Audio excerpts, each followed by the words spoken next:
Why on earth would they call this a 1911? Find out today on Alpha Tactics.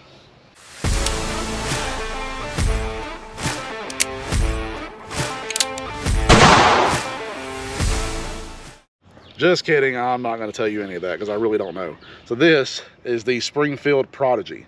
This is the 5-inch version. I didn't really want the shorter one. I didn't plan on carrying it. I just really wanted it as a range toy, to be honest. But if you need to carry it, you can. This one is a pretty nice gun, guys. I've been wanting to get my hands on it for a while. Springfield hasn't had it out that long. I would say maybe a year. Coley on the Wire did a pretty decent video on it. There's a lot of other YouTubers out there that have done videos on it, but Alpha Tactics wants to give their opinion on it, and so far I'm a fan. Now there are videos of people out there having issues with it, as far as cycling, and I think a lot of people are getting issues on stovepiping. I haven't experienced any of that yet. I'm not sure if that was just earlier iterations of the gun or early versions of it. Now this one, maybe it's later on in the pack of them, I don't know. But so far so good. I've only ran about 5 or 6 mags through it, so we're kind of still into that break-in phase, so we'll see how it works out.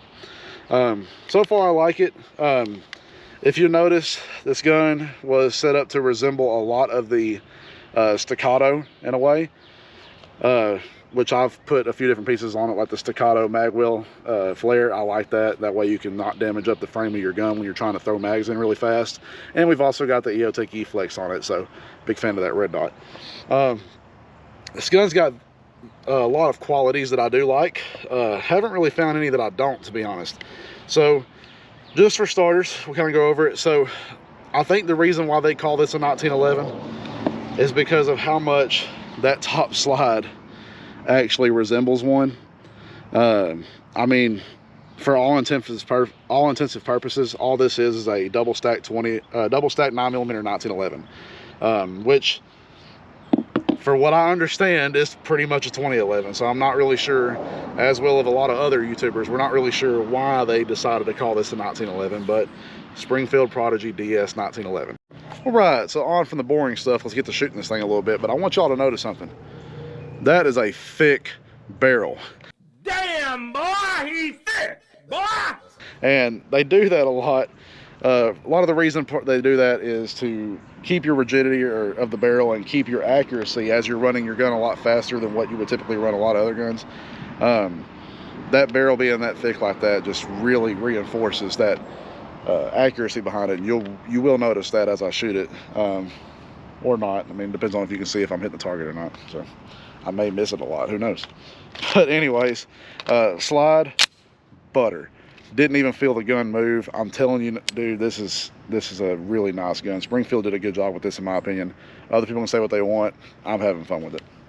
But let's take a few shots with it and see if you guys can notice how flat this gun stays as I'm hitting this target. If I can hit the target.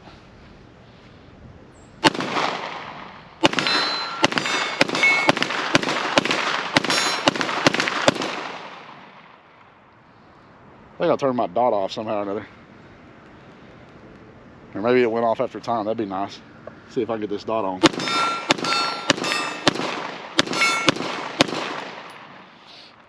I swear this thing's not even out of ammo. Oh, hold on. We got 2 more.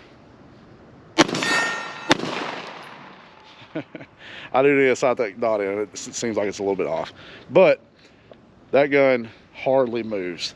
And I really hope y'all can notice that in the video. Maybe we'll try to slow it down for you guys, and I'll throw a few more shots out of it to maybe get a better view of it. But I love it. So a real quick couple things to notice. This grip, very textury. You're not going to slide around on this if your hands happen to get wet or whatever happens. You're not going to slide on that. It's really nice. The trigger, phenomenal. I would say it's probably somewhere around the 2.5-ish pound mark. It's got a really good smooth hammer drop. The hammer is skeletonized, kind of give it that clean look and get rid of some of the weight. You don't want to get rid of too much of the weight because it is more of a race gun.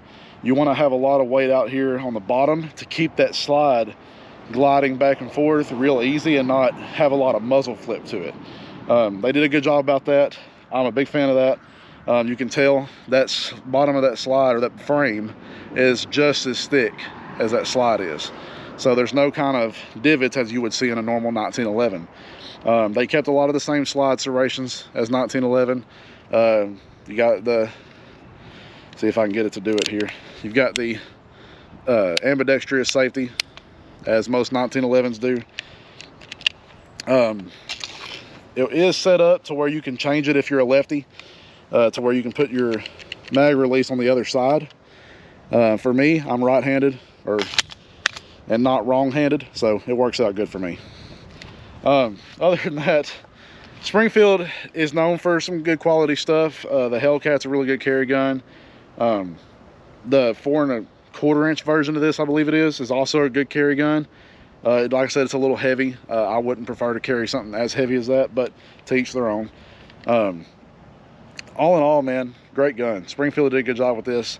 I do want to keep running it, get more rounds out of it, and see if it dies off as far as reliability goes, but so far so good. We'll roll it up another mag and run it a little bit more. So another thing that I like about this gun is, even with the optic plates, you can still see, well, how well that's showing up for you guys, that these sights are tall enough to co-witness with your red dot. Now if you get on their website, it will actually show you, depending on what optic bases you get, what red dots will still coincide with the iron sights. So something to think about. I prefer to have both available, so that's why I went with it. And I got lucky that the EOTech could co-witness with the iron sights, because that was the red dot that I was using regardless. So trigger, get a little close here, guys. I want y'all to see just how nice or easy that trigger is. So I'm gonna try to hold this out just a little bit, turn my red dot up here so I can make sure I hit my target.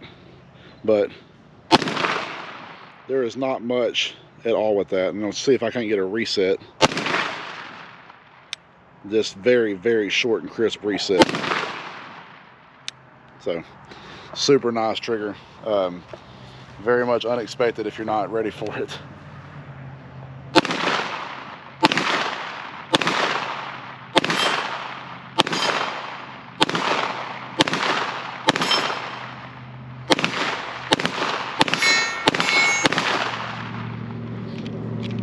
There it is again. So super awesome gun. If you guys are in the market for a really nice, fun 9mm 1911, and you've got just a little bit of change on you, go ahead and get this Prodigy. I'm a fan of it, regardless of what some of the other YouTubers say. I like it. Thank you guys for watching. We appreciate your support, and we'll see you in the next video.